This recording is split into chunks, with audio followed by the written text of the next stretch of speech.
Man, I feel like it was just yesterday when we heard that the Buffalo Bills were making a trade for wide receiver Amari Cooper. And let's just say that his overall production for this team in 2024 was a bit of an underwhelming experience, as I'm sure that we can all agree on. Well, I'll tell you what, free agency is starting literally in just a couple of days. March 12th is when all of these deals can be finalized, but the real day is going to be March 10th when the legal tampering period begins. And that's where we're going to be getting all of this news. So on today's episode, I am going to be unpacking whether or not that we should entertain bringing Amari Cooper back. We are going to look at his overall performance in 2024. That's including his time with the Cleveland Browns, and that is also including his time with the Buffalo Bills. And there is a bit of context that I want to put into it, but we will get there momentarily. And then afterwards, we kind of want to take a look at his contract, or at least his market value, and see if we can make it work financially. Because as many of us know, we just extended Khalil Shakir. I know a lot of us were excited about that. We had a special episode, impromptu episode yesterday during my overall live stream schedule. And let's just say that although that we ended up extending Khalil, it did virtually nothing for our salary cap. So I'm hoping that the next couple of contract extensions have a direct impact to the 2025 season, since free agency is right around the corner. So, topic of the day is Amari Cooper. I ask all of you to smash that like button for me. There are so many times where I go live, and then I look at the replay versions of it, and we see like 3,000 views, but there's only like 60 like buttons smashed. I want to say that it probably has to do with the fact that you guys just don't know, all right, or you don't think about it. So do me a favor as you're coming in, please hit that thumbs up sign. Let's at least cross 200 like buttons by the time this live stream is over, and also including our playbacks. Easiest way to show some love. If you are watching the replay, I highly suggest you turn on bell notifications when you subscribe so you can be a part of our live chat community. Because on all of these episodes, I make sure that I include my live chat community and they control the conversation after I get done yapping for a couple of minutes here and there. Now, one thing, let's go ahead and take a look at Amari Cooper, right? I think that there's something that we need to look at when it comes into this wide receiver. I think that we look at the 2024 season with his time with the Cleveland Browns and split with the Buffalo Bills. And I think that we can all agree that it was a bit underwhelming, right? We made a trade at the trade deadline for Amari Cooper, and all this guy brought to the table was 20 receptions, 297 yards, average of 14.9 for every single reception he brought into the table, and only 2 touchdowns. Very similar to the production that he was putting out on the Cleveland Browns, although that we all know that he had a cluster of a quarterback situation with Deshaun Watson and the carousel that followed after he went down with his injury. Now, I think context is important. Like when it comes into looking at this previous season, he did break his wrist. And directly after the season, news broke that after Amari Cooper suffered that wrist injury from the Seattle Seahawks game, doctors actually advised him to end his season and get surgery so he could return in 2025. He elected not to do so. Hence why I think his lack of targets, which as we can see was only 20 receptions, his lack of yards, average, and then also his touchdowns. I think that that wrist was certainly bothering him. And I still think that he has a little bit to bring to the table, right? He's going to be 31 in 2025 at some point. He's still a tremendous route runner. He creates separation like crazy. He's obviously not a diva in the locker room. He wasn't sitting here like posting cryptic things on Instagram and or X about him not getting all of the potential targets that he should have, which was a breath of fresh air. So I think that we can all agree. Moving back, like we look at all of these seasons that he ultimately ended up having 1,200 yards in 2023. That's the Joe Flacco season, had 1,100 in 2022, several seasons over 1,000 yards, man, since he has been in the league by itself, right? So I think his production is still there. I don't think that he is going to fall off of a cliff anytime soon. And I think 2024 was simply an anomaly, especially dealing with the Cleveland Browns quarterback situation for half of the season, and then also dealing with a significant wrist injury, which was plaguing the Buffalo Bills for vast majority of the season. Hence why we no longer have a strength and conditioning coach, if you will. Now, here's where we need to transition, right? How much would he cost, or how much is the market value of Amari Cooper going into the 2025 season? I've seen quite a few landing spots of teams that I think would be, I'd say, interested. And I think the Washington Commanders will probably kick the tires. I think the New England Patriots will kick the tires. Um, since both of those teams are in an interesting position, they have a young quarterback. And what is important for young QBs is to have a very reliable weapon, a vet that can create very easy routes and sort of offensive concepts. So I can see quite a few teams going out there and offering this guy close to this market value, which is sitting at around $14.2 million average annual salary. And the market value, all right, and the total contract, predicted contract rather, is 2 years, $28.4 million. Now, I'm not sitting here and telling you that every single spot track market value is accurate. Perfect example was the Khalil Shakir deal. We saw on Spot Track that his market value is close to about 19.5 million, and we see that Brandon Beane in this front office was able to finesse it to about 15. So I think Amari Cooper will probably get around this figure. Hence why I think the Buffalo Bills are going to allow Amari Cooper to test the market. I do not see Amari Cooper ultimately end up being re-signed by the Buffalo Bills here for a couple of reasons. Number one, I don't think that we want to invest in a wide receiver that is on the wrong side of 30. That is number one. Number two, I also believe that Amari Cooper is out to get paid because his entire career, right? And we can go on ahead and go back to his initial stats so we can get a better idea of this, right? Was drafted by the Raiders, and then you'll notice he switched over to the Cowboys. Guess what? He was traded from the Raiders over to the Dallas Cowboys. Then during his time in Dallas, he ended up transitioning over to the Browns. Guess what? He was traded from the Dallas Cowboys to the Cleveland Browns. And then afterwards, the Browns traded him to the Buffalo Bills. So this guy has only ever been traded. And as we remember, we were all clicking our heels when Amari Cooper got traded to the Buffalo Bills, and we learned that it was only going to cost us 6 digits. I think it was like $300,000, $500,000. It was stupid cheap, very, very cheap, something that was not hurting our cap whatsoever. It was something that we could bring in and not sweat it. And that says a lot, especially when you look at how the Buffalo Bills financial situation was in 2024. So I have a strong guttural feeling, folks, that while I think Brandon Beane might give him an offer to return in 2025, it's not going to be anywhere near the highest bid because there are teams that need a veteran wide receiver a hell of a lot more than Buffalo does. And those same teams have a hell of a lot more money than the Buffalo Bills do as well. So while I would welcome it, if, for example, we could get him on like a 8 million average annual salary for a 2-year deal, perhaps 7 million even, then yeah, for sure. Come on back and give us a solid 800, 900 yard season. Be that route runner that we need on the outside, and let's run it back in 2025. But I don't think that it's going to happen. And that's not the end of the world because, quite frankly, I think what we need is somebody with vertical speed, somebody that can create separation in the vertical game.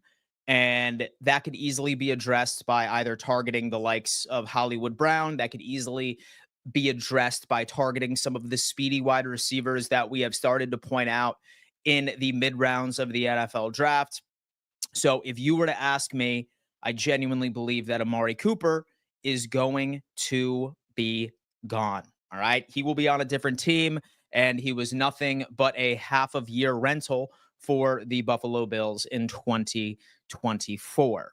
All right. Now, folks, this is going to be the portion of the episode where I transition over to the live chat. I allow my live chat to control the conversation, ask questions about the topic, or at least align toward the topic. So again, if you are watching the replay of this video, I highly recommend that once you do subscribe to the channel, you turn on that bell notification and that bell icon so you can be a part of my live streams, which are at 11 a.m. EST, Monday through Friday. I do need to give a giant shout out to Kalshi, ladies and gentlemen. Kalshi is the number one prediction market on the face of the planet. I was reading some article that some dude turned like $1,000 to $200,000 by just betting on everything. And Kalshi allows you to bet on everything, folks. I'm talking politics, crypto, financials, companies, you name it, man. Like, how many government employees will Trump and Elon cut in 2025, right? It's looking like 500,000 at this point, right? But the reason that I'm partnering with these guys is because they ultimately just ended up launching sports as well. A pro men's basketball champion, college men's basketball D1 champion, Champions League, pro basketball Western Conference, the whole nine, folks. If you want to literally bet on everything, do me a favor and sign up for Kalshi. I believe it's available in each and every single state in the United States.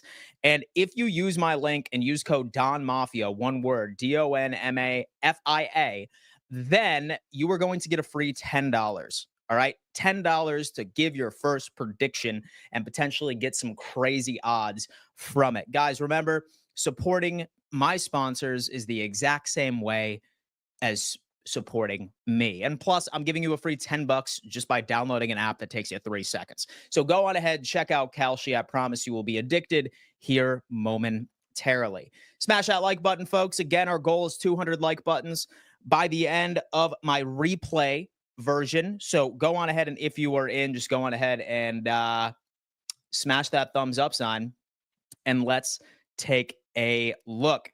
Where does Amari Cooper fall? Rich is coming in with a wonderful question. From what I have seen a couple of teams that I think would be a pretty good fit.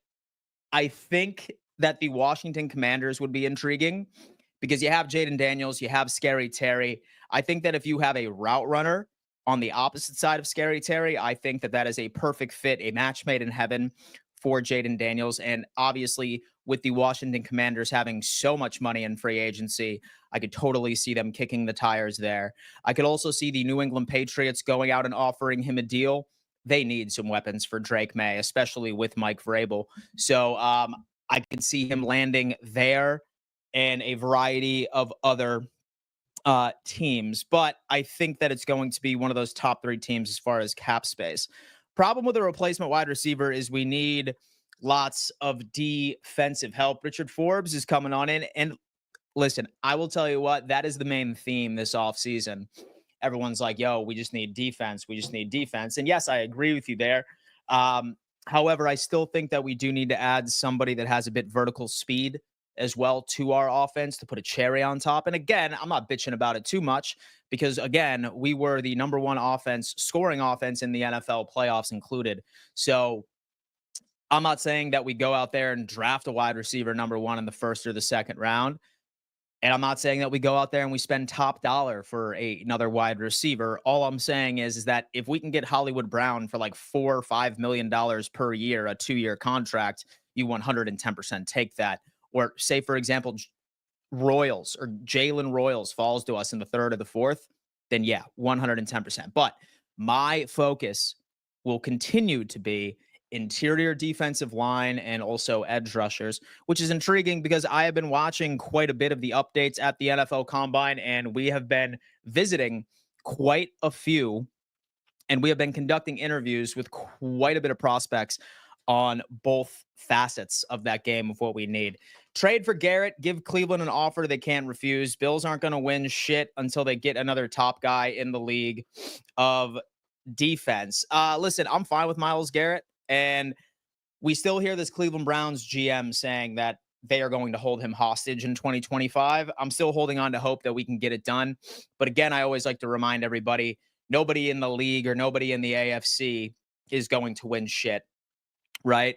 Especially with that mentality, because there has only been one team in the AFC for the past couple of years that has consistently been a contender and has an opportunity of winning it all, and that's been the Kansas City Chiefs. And before that, it was the Pats, right? So we are not the only team that is in this position. And I do know that it's frustrating, but always remember there are 31 losers each and every single NFL season. And massive turnaround in coaching staff and or personnel is likely not going to fix it. Just stay strong and hope with that we can add a couple of pieces via personnel and make it happen. If Coop takes a team-friendly deal, keep him. If not, then we look to draft or pick up a wide receiver in free agency. I think that's really all where we're at right now. We definitely need a wide receiver one, hence why we were having issues at the position before we got Cooper. Once we got him, the passing game opened up. It certainly did. It certainly did. Funny enough, though, like he wasn't really out there much as far as snap count like was concerned, right? So while he was opening up a lot of our other wide receivers out on the field, his snap count really wasn't there. Like he had 20 receptions all season, and there was several games, especially post injury, where like he was out there like 20-30% of the snaps. And for the most part, like we were still running with just Shakir. We had Keon Coleman, we had Curtis Samuel out there a couple of times, and our offense was still like moving, right? So yes, he did ultimately end up sort of opening it up, but I'm not going to credit him exclusively to why our offense looked so good, especially after we ended up losing to Baltimore and to the Houston Texans. I genuinely believe that that just was kind of an off week or an off week funk, like rate that we had, because his snap count, like while he was out there, really wasn't as large as we thought. So intriguing. What's up, Dan? And do you think the Bills could get Mike Green or Walter Nolan? I'll tell you what, man, it's very difficult to predict all of this because free agency hasn't even began to address what teams are going to focus on specific position groups during that time period. Like, who knows? Maybe there's going to be a couple of teams um, that go out and try to address their QB needs or their defensive tackle needs or their edge rusher needs in free agency. And that ultimately ends up sort of dropping the board. One thing that I'd say concerns me, but not necessarily concerns me, is that there are not 32 first round graded players in the first round of the draft. Yes, there are 32 selections, but there are nowhere near 32 players that have a first round grade. So both of those players, Mike Green and Walter Nolan, they have a first grade, right? A first round grade. Solid players. Most mock drafts I have been seeing, they do not fall to us, right? Like Walter Nolan, I think, is falling like 20th, 21st, and Mike Green is falling in the late teens. So, what we would need to hope for both of these players is number one, so they have a shitty combine and teams are just like, oh, nah, never mind on these guys. Or number two, we see a couple of teams in the early 20s and late teens reach for a player that really only has a second round grade, and perhaps one of those two would fall to us. I like Mike Green as a pass rusher, but he is piss poor in run defense. He is not a good run defender at all. So that's something to consider. And do you think that we can use Kincaid in any good trade package for a wide receiver or a higher draft pick? I don't think that we are going to entertain trading Dalton Kincaid at this point. It's his third season. He was playing with a torn PCL for the vast majority of it. And he also did not have the best throws from Josh Allen all season. With Josh Allen, and obviously all the respect in the world to him, he is my MVP. He is the MVP of the NFL. Um, him and Dalton Kincaid had zero chemistry this year. Like he only threw like 69% of his passes were catchable to Dalton Kincaid all season long. Next up, I believe, was Curtis Samuel, who had like 71%. And those were two players that all of us were like, what the hell, man? What the hell is going on with these two players? Largely, that's a Josh Allen issue for not being able to actually throw accurate passes to either of them. That probably speaks on, I'd say, their overall chemistry. Because when you look at Khalil Shakir, like that dude had like 89% of the passes that were thrown to him all season were catchable, right? So I think it's more of a Josh Allen issue when it comes into Dalton Kincaid than it is a Dalton Kincaid issue. I do not see him being on the trade block. If any tight end would be on the trade block, I think it would be Dawson Knox, but I don't really see us moving away from any players in any sort of trade comp. I think it's going to exclusively be, I would say, draft capital and then maybe like some depth pieces like on the side. But as far as starters that see considerable amount of time and snap counts, I don't really see us moving away from anybody. Dan, and do you think Bean can talk Cook off of the ledge? LYN. Well, so I'll tell you what, based off of his press conference yesterday, I find it pretty intriguing. Both him and Sean McDermott had nothing but glowing praises for James Cook. They love him for the locker room. He's a great young man, is what they were saying. And they said that the business will work out itself. He did post something on his Instagram story yesterday, which I found pretty intriguing. It was a picture of him against the Kansas City Chiefs, and he ultimately ended up having an hourglass and then a smirking emoji, which is insinuating that his agents and him probably know something that most of Bills Mafia does not know. I think what we're going to do is we're going to give him a contract closer to about $11 to $12 million average annual salary. And the guarantees are going to be more along the lines of like 60, 70% of the overall value of said contract, because that's what players want, right? And the biggest thing that it's kind of frustrating when people like sort of, I'd say, like, obsess over an average annual salary. I hate that metric more than anything on the face of the planet. When you see a player sign a contract that's quote unquote worth, oh my God, he signed a contract worth of $150 million. People divide that based off of the length of said contract. But what people really need to look at is guaranteed money. What is the guaranteed money that is going to be paid to this player? Because a lot of those contracts, only 60, 70% of that is fully guaranteed.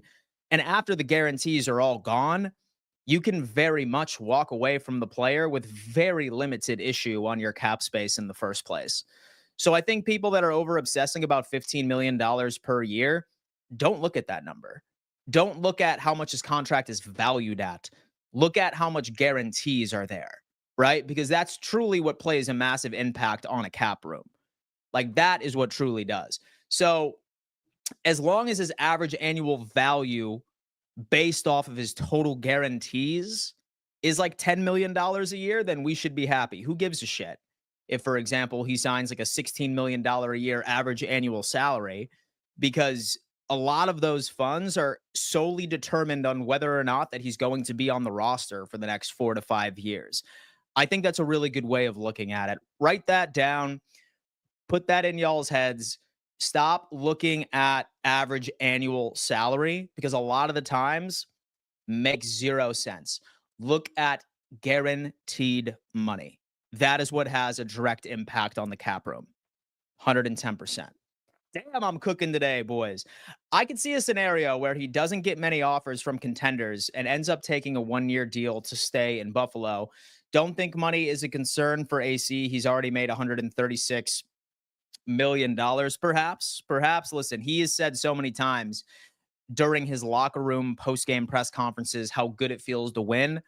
I'd be fine with a 1-year deal. Listen, if we can nab him for, $6 million, like $3 million of it's guaranteed, and like we have a bunch of incentives laden in 1 year, sign me up, man. I'm happy for that. But I think that a team will likely end up giving him a 2-year deal. Hey, Dan, and you inspired me to start a sports podcast started a month ago. It is so damn fun. PTBC podcast, dude. Congratulations.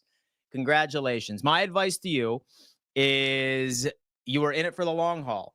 Okay. You are in it for the long haul. Do not get discouraged on lack of views at the beginning. Do not get discouraged about any like hate comments. Continue to do it every single day.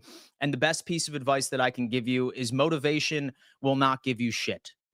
So motivation is not something that you need to rest your hat on. You need to have discipline. If you truly want to grow and you truly want to make this thing a thing, that you need to promise yourself that you need to do a podcast a certain amount of times a week. So whether or not that is 3 to 4 times a week, 5 to 6 times a week, once a day, twice a day, discipline is what will get you through. Motivation will not get you shit. Motivation sucks. Discipline is all that you have in order to make this work. That is my biggest advice to you. I would draft 100% defense, maybe one mid-round receiver, or I would just give a call to Myles Garrett. I think that that's where we're going to be. I wouldn't be surprised if so the first 2 or 3 rounds are going to be on the defensive line, safety, secondary. But again, I'm not sure whether or not that you were a part of my stream yesterday. But one thing I really want to avoid and one thing that I really want to stay away from, and this is dangerous behavior. You go into the NFL draft in the first round and you tell yourself, no matter what, I am walking away with the defensive tackle. Or no matter what, I am walking away with a corner in the first round. This Bills team has done that a lot. And this Bills team has absolutely fucked themselves for doing that. That is why we have Kyer Elam on this team, because we walked into the first round in 2022 saying we need a corner, right? And the second that the dude we wanted and Trent McDuffie was gone, we drafted Kyer Elam, where in all retrospects, we probably should have traded down. Or maybe we should have also ended up looking at other positional needs. So I agree with you. Yeah. Like, let's go on ahead and let's focus on defense. But if all of our defensive tackles are not on the board and we don't think that they fit on this team and they don't have first round grades, if all of so the corners, right? If all of the corners are off of the board by the time that we get to pick, if all of the safeties are off of the board by the time that it's our turn to pick, don't draft a player that doesn't fit this team. That is the biggest thing. Hence why I think that we've had an issue in drafting in those early rounds is just because we have that mentality that no matter what, we have to walk away with this position group. And that's a dangerous mentality. Bills are in such a tough spot because we need an elite defensive end or an elite wide receiver to get over the hump, and we aren't going to afford both. Bills are screwed, dude. It's hard for me to say that we need an elite wide receiver because, number one, that's not how Joe Brady's offense works. Again, I really don't know how anybody could look at an offense that finished number one in scoring in the NFL with playoffs included, like right in the 2024 season. And I'm having a hard time understanding why people can look at an offense that was the most statistically best offensive unit that this Bills franchise has ever put together. It was better than all of the 90s offenses as far as points per game, as far as production. I don't think that an elite wide receiver is something for us to get over the hump.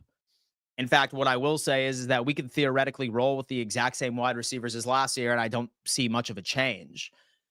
I think defense is certainly a thing. And so I think that we need pass rush because that was the number one reason why we struggled so much defensively.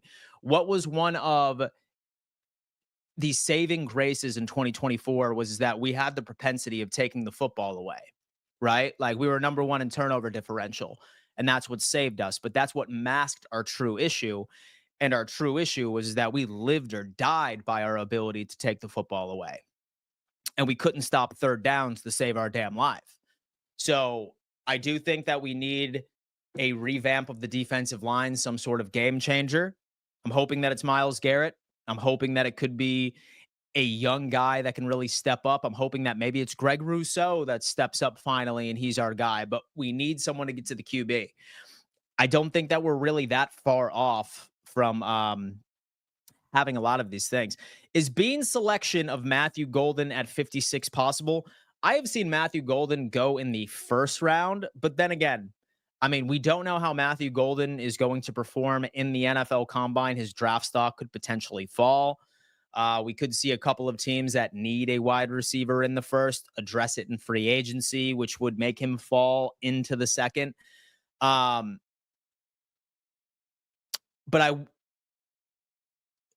wouldn't be willing to bet that he is going to fall that far. I would not. I think Coop wants a team that can make it to the Super Bowl if he gets dealt for the right price, for sure. Absolutely, man. Listen, shout out to everybody in the chat rocking with me this morning.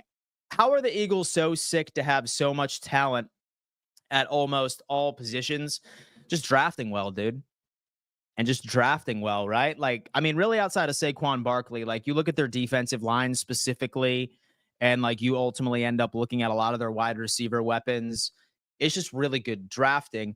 And a lot of people always like to glamorize Howie Roseman, who is probably one of the best GMs in football where it stands today.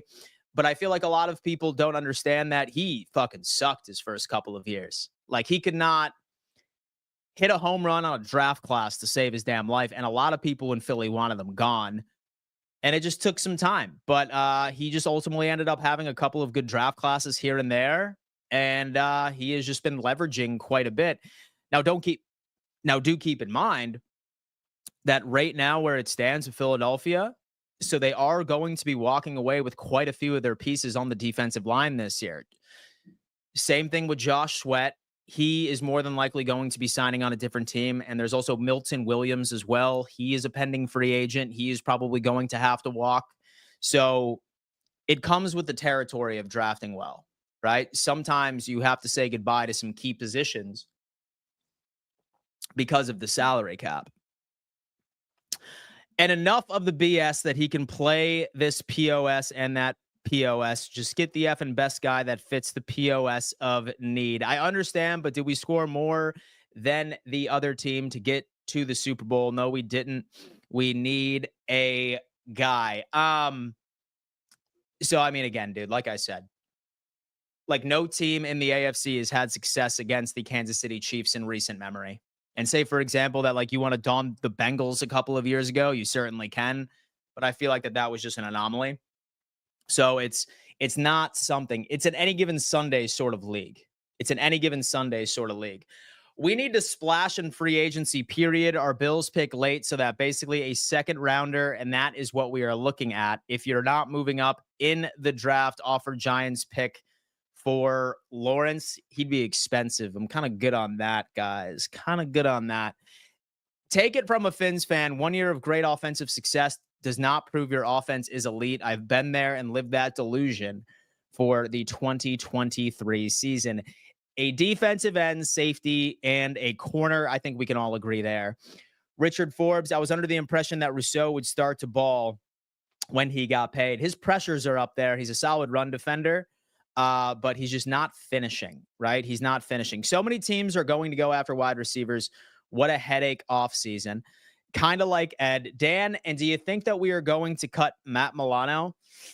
It doesn't make sense as far as his contract, especially where we are financially. I suppose that there is a surprise cut each and every single year.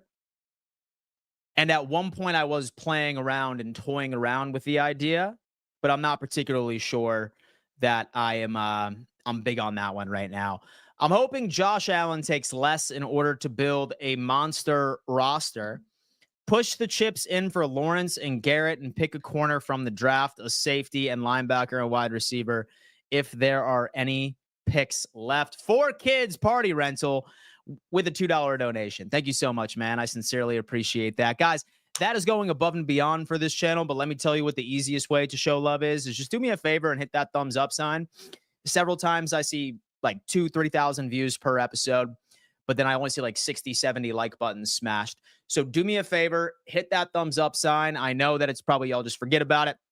Just hit that thumbs up sign for me, and then it really helps out this channel. We have grown quite a bit, and it all has to do with you guys showing that engagement and support. With Shakir, 32 up front is base salary 7, basically. Exactly. I really hope that everyone walks away with that today, right? Stop looking at average annual salary and being like, oh my God, $15 million a year, that's crazy. Look at the total guaranteed money and divide that by the length of the contract, because that is really what the biggest cap implication truly is. Because say, for example, that Cook does get $15 million a year. I promise people are going to be like, oh my God, that's crazy. But say, for example, that like $28 million of it is guaranteed. If that makes you feel better, just go on ahead and just divide that by 3. And then that is his true average annual salary. And if he does ultimately end up earning that full $15 million average annual, that's because he's absolutely balling, right? Because all of those things are based off of stipulations that he is going to be on the roster once his guaranteed money drains out, right? So Biggest piece that I would like to let you guys know of, don't be fooled by the average annual salary, right? Because it's all about what is truly guaranteed. Because teams can walk away from contracts all the time with very limited implication on the cap in general. Jon Snow, I've always been a McDermott believer, but if the defense doesn't get better this year, I am out. I mean, I feel like it's more of a personnel issue and than anything, right? It's more of a personnel issue. And one thing I'll give McDermott is that his secondary always performs. Every single year his secondary has performed, whether or not that he's top 5 in overall takeaways, solid in preventing separation. His secondary is always there. But one thing that's kind of always struggled, especially since we haven't had a pass rusher eclipse 10 plus sacks since 2013, I think that's pretty daring, right? Like that's a pretty glaring, I'd say, issue that we have been experiencing since Sean McDermott has taken over. I hope that we can get a dude that can get to the damn QB, right?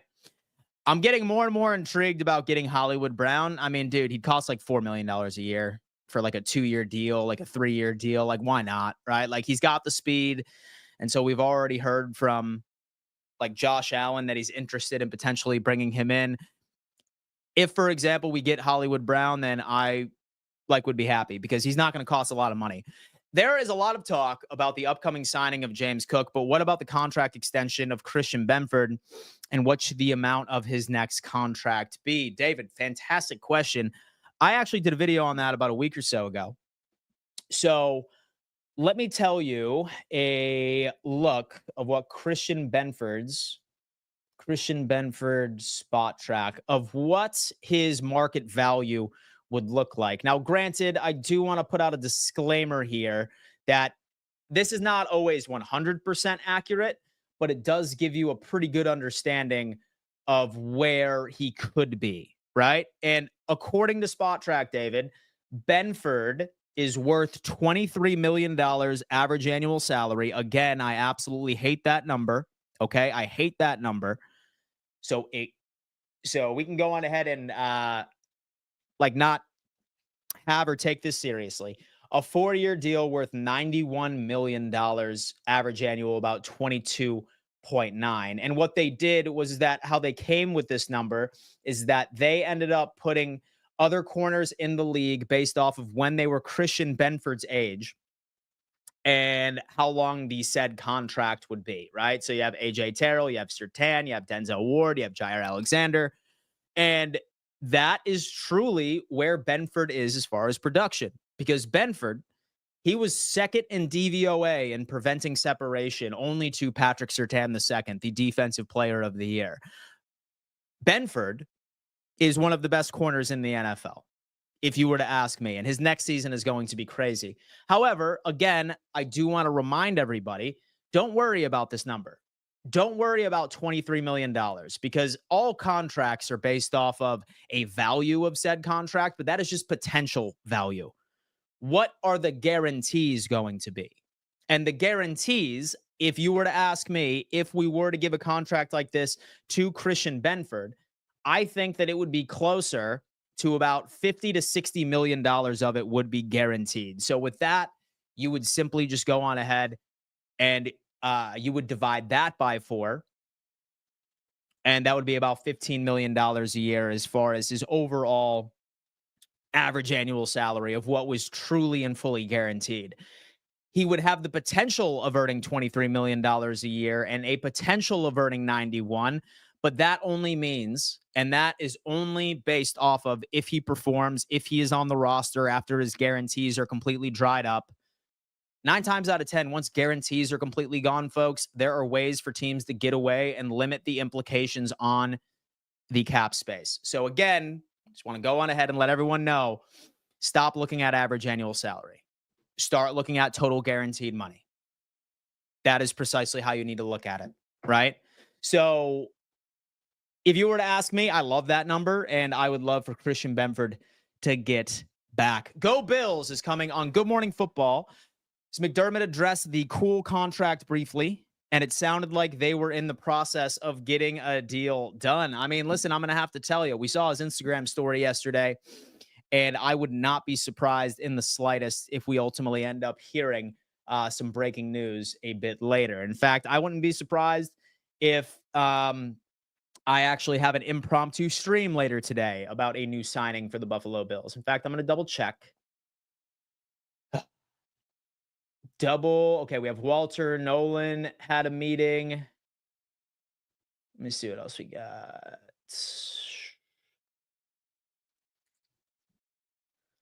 Grant.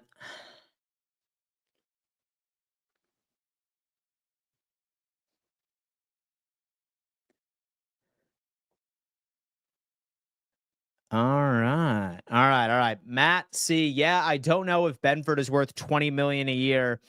F that. Oh, Matt. Matt, dude. I would have to wholeheartedly disagree with you there. Wholeheartedly disagree with you right there. When it comes into Christian Benford, he is literally an elite corner in this NFL draft, and we got him from the 6th round. Like, that's what we do, right? So I am on the complete opposite end of your opinion there. Let him walk. I mean, you guys are fucking nuts. I love all of you, but I mean, y'all are fucking crazy. If you said let Christian Benford walk, like he's probably one of the only players. If we were to only like sign 2 dudes out of all these players that like were due contract extensions, I think Benford would be number 1 for me. In fact, I'm probably going to say that Christian Benford is my top priority to re-sign to an extension.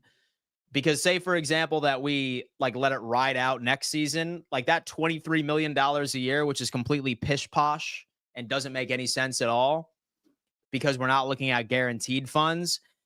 That shit's going to be like 34 million like next year. If Benford plays the way that he did next year and adds even more to his game, like that $23 million, we're going to be kicking ourselves in the ass that we didn't pay the dude now, right? So just look at guaranteed money again.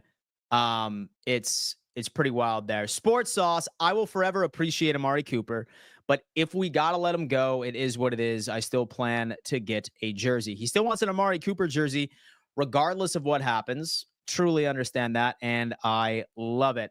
Yo, Dan, I know that there is a Finns Roundtable show, but is there a Bills Roundtable show?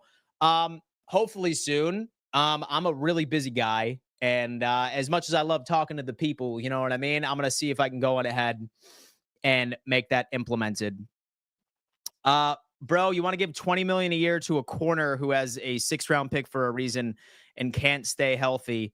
Nah, bro, nah. He's had like maybe like 1 year of a concussion history. Dude, listen, man, we can just agree to disagree, but I will never agree with you on Christian Benford. So that's fine. I'm completely fine with us being at odds here, but I will not. No. And so I would pay him $25 million a year.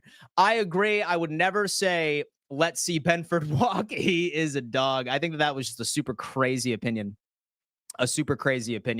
Mike Green, Bills have a 1st round pick, 2 2nd round picks, 2 4th round picks, and 3 6th round picks. Shout out to all my mods, by the way. Shout out to Mike Green, who is always in here helping me keep the peace, man. I really appreciate that. Matt is a 16-year-old in class right now. Get off your cell phone, bro. No. He's a cool kid. Listen, man, everyone's allowed to have their own opinion. I totally get it. I'm fine with people having a differing opinion of me, right? Like, I'm not going to sit here and say, oh, dude, you're an idiot. No, not at all. But I will tell you when I'm kind of like, nah, I don't agree. Okay, Matt's coming in. Man, he is ready to go. Bro, I don't care about stats. It's not about the numbers. He has great grades, but have you looked at the completion percentage for quarterbacks against us this year? It's horrific, and our corners are the reason why. But then again, I'm going to have to go on ahead and sort of show you exactly how he's second only to Patrick Surtain in preventing separation and DVOA. Like, that's a stat that really, like, matters to me, right?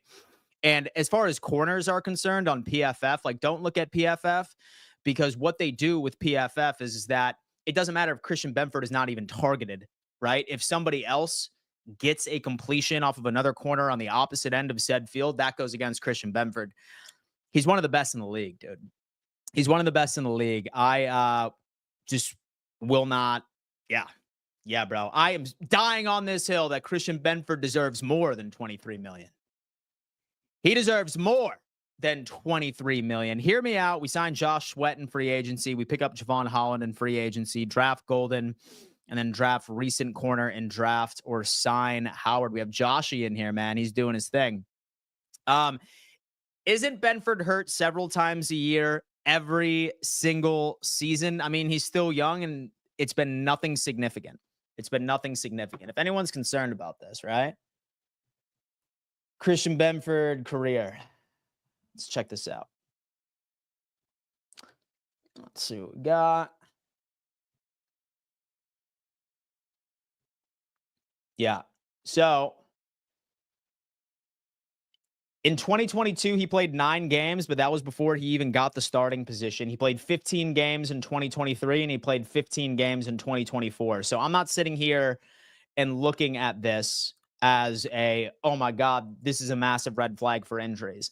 If, for example, he was coming off of like 2 back-to-back 4-game seasons or 6-game seasons, then sure, I'm fine with that. But for back-to-back seasons, he played 15 games. And one of those games that he ultimately ended up missing was likely the game where he was sitting when we played the New England Patriots on the final game of the season. So that's kind of where I am at. If you get pressure on the quarterback and the corner has an easier job, look at the Super Bowl. Absolutely. Absolutely. Yeah, of course. And this is all just fun speculation. If the NFL wants a Bills championship, they will get one. I just like watching Allen ball out. All right. We let Douglas walk. He's gone. He's gone. I promise you that. I promise you that. And Darren's like, hell no, we're not getting rid of Christian Benford. We can let Rasul Douglas walk, though. We're fine with that. Listen, shout out Rasul Douglas. He did play when we traded for him 2 years back. He had a solid season, solid back half of his season. But yeah, man, it's time to walk away from our dude. Can I get modded? Let the chat decide. I do not actually have any say in whether or not that you can get modded. Just hit up Dwayne in Discord. It's DF forever, and then he will ask and see. Because like once I had a lot of mods, but like a lot of mods ended up I'd say abusing their powers, right? So they abuse their powers. So now I really only do it to people that I really trust. Not saying that I don't trust you, Joshy, but I have taken it out of my discretion entirely. Wow, I was so wrong. I thought Benford was hurt more. See, I feel it's just recency bias because he did have that concussion and then he had another concussion afterwards. But yeah, like he's played back-to-back seasons with 15 games. And in 2022, he played 9. But I think that was largely prior to him, I'd say, like even getting that honor. And so I appreciate the mods in here. I dance on the line and y'all are chill. Dude, listen, man, I love it. Bro, you can trust me. Go Bills. All right, man. Listen. I'm blocked on the roundtable, so tell me about abuse of power. The delusional Patriots fan who blocked you on the roundtable, man. Who blocked you on the roundtable? What did you do? All right? What did you do? And so I don't run and those mods either. Chris716. I lost mine over some asshole blocking me. Chris716.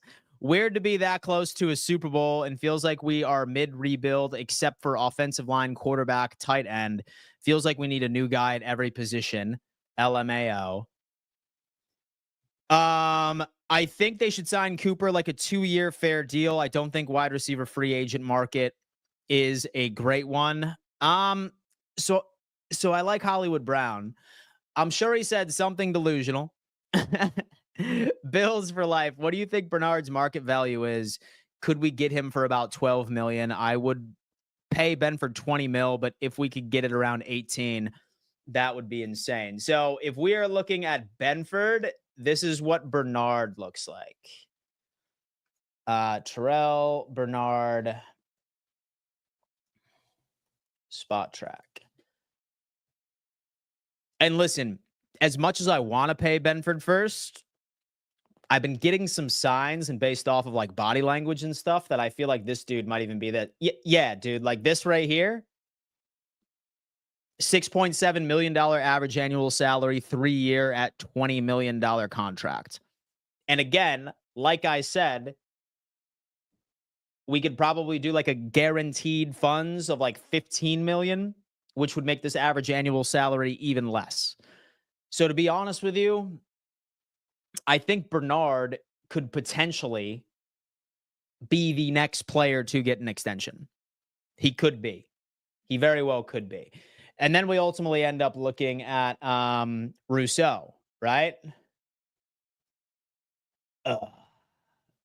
Because keep in mind, with Rousseau, his 2025 fifth-year option is a $13.3 million salary, right? $13 million cap hit. So more than likely, folks, what Brandon Beane is going to do is he is likely going to try and address this soon, because that does a zero for this year's cap. So also look at Greg Rousseau. So to go on ahead, and he would be at $25 million, 4-year, 99. That is his market value too. So that's kind of where we're at here. I'm going to go down and check out his regular contract.